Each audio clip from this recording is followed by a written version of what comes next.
North coastal road हा एक अतिशय महानगरपालिकेचा महत्वाकांक्षी प्रोजेक्ट आहे।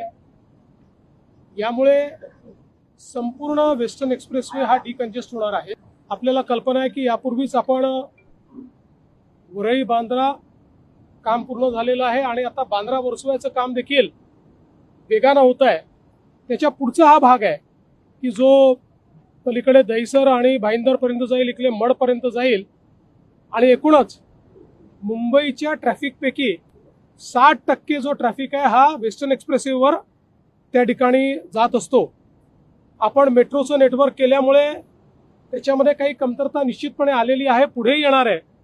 पण त्यासोबत मुंबईची लेंथ पाहता त्याला पॅरलल आणि सिग्नल फ्री रोड देणं हे अत्यंत गरजेचं होतं आणि म्हणून हा रस्ता हातात घेण्यात आलेला आहे।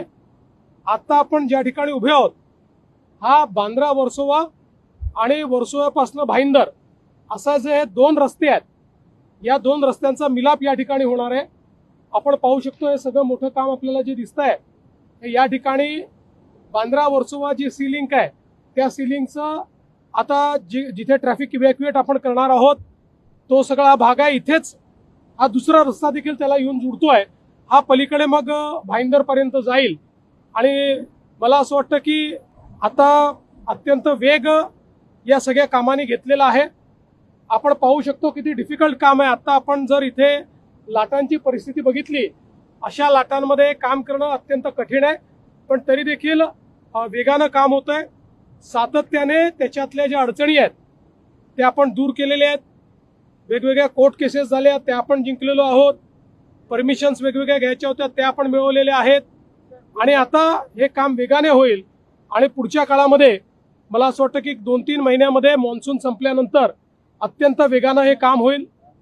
प्रयत्न असा आहे की बांद्रा वर्सोवा मार्च 28 पर्यंत संपला पाहिजे आणि वर्सोव्यापासून भाईंदर पर्यंतचा जो आपले हे कनेक्टर्स आहेत सगळे वेगवेगळे हे सगळे डिसेंबर 28 पर्यंत संपले पाहिजेत।